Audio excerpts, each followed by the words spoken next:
Today, I want to share with you a small but extremely useful tip when sewing, especially when we are struggling and the thread still won't go through the needle eye. First, I prepare 3 different needles and a small ball of thread. Just a few simple tools like that, but in a moment you will see that this tip makes threading a needle much easier and smoother. Tip number 1. Use soap to thread the needle more easily.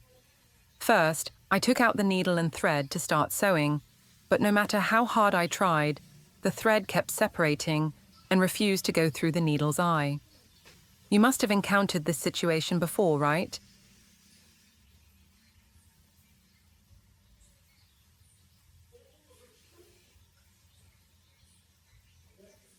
At that time, I decided to ask for help from a very familiar assistant in the house, a white soap bar. I stretched out the thread, then gently rubbed the thread through the curved part of the soap bar. Just a little bit, the thread will stick to a thin layer of soap.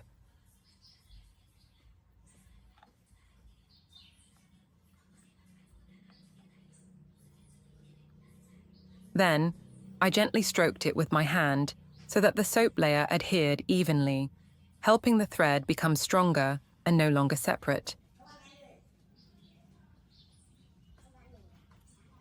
When I was ready, I held the needle with one hand, and the other hand held the end of the thread. At this point, threading the thread through the needle's eye became much easier. With just a slight push, the thread went in without any more playing around.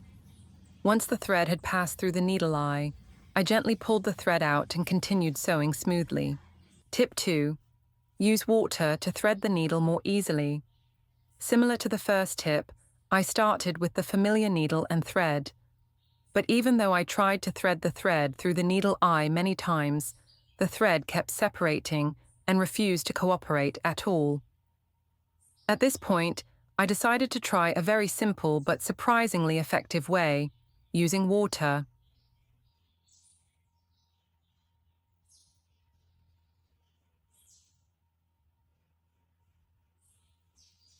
I prepared a small bowl of water right next to me.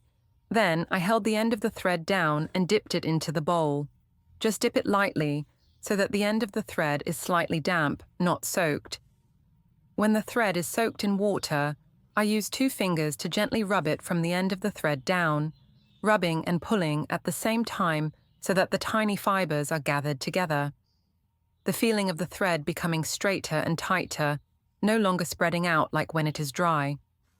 The good thing about this tip is that the water helps the end of the thread stick together naturally, without the need for any other tools.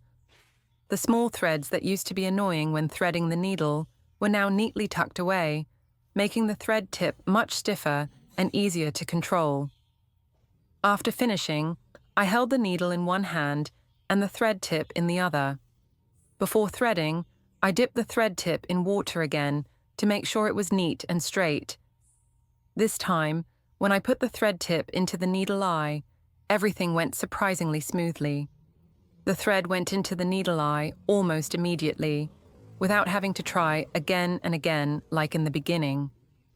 The feeling of being able to thread the thread quickly is really comfortable, especially for those who often have to sew. With just a small bowl of water, you can turn threading from annoying to unexpectedly easy. Tip number 3, threading a needle and thread with copper wire. Fast, neat, and extremely smart. In this third tip, I will use a tool that almost every house has: electric wire.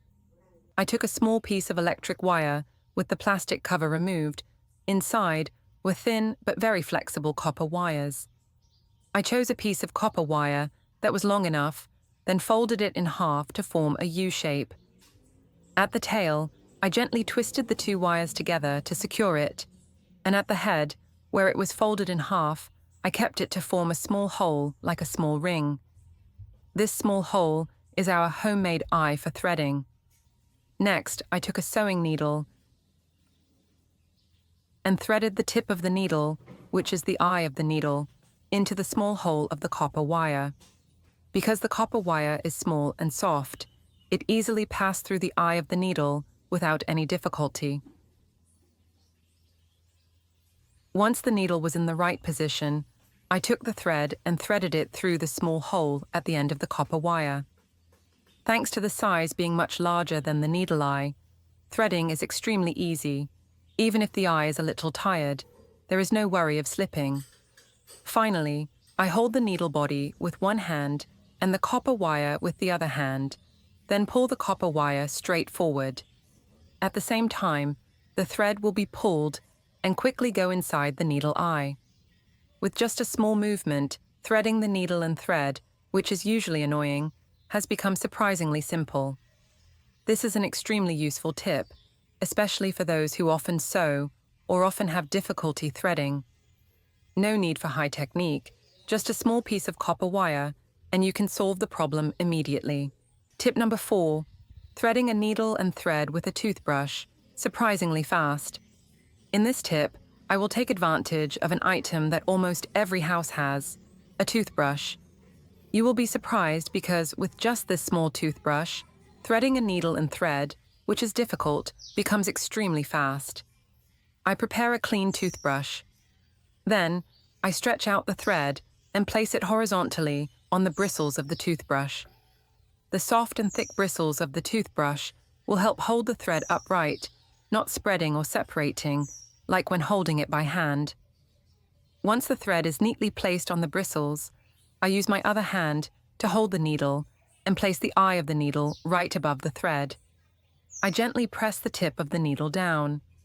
Thanks to the pressure and elasticity of the bristles, the thread is pushed up and goes straight into the eye of the needle and thread in a split second. With just a very light push, the thread will fit neatly inside the needle hole, so quickly that you hardly need to adjust it. This is an extremely simple trick, suitable for all ages, especially those who often have difficulty threading by hand. Last tip, threading a needle with a safety pin, quick and easy. In this last tip, I will use a small but very effective item, a safety pin. First, I take out the safety pin and the needle to prepare. I gently open the safety pin first, keeping the pointed end separated from the body of the safety pin.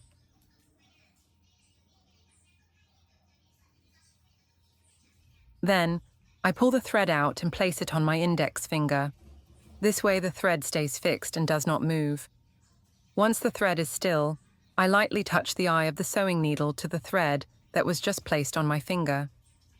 At this point, I use the pointed end of the safety pin, which is small and easy to thread, to poke through the eye of the needle, where it is in contact with the thread. Thanks to the sharp and small tip of the safety pin, it easily grabs the thread and pulls it through the eye of the sewing needle. A small but important note, you should choose a safety pin that is smaller than the sewing needle. This way, the tip of the safety pin can pass through the needle eye and pluck the thread underneath. The video ends here. If you have any comments, please leave them below. If you find the video interesting, please give me a like. Don't forget to share with your family and friends. Remember to subscribe to the channel. Thank you for your support. Bye. See you in the next video.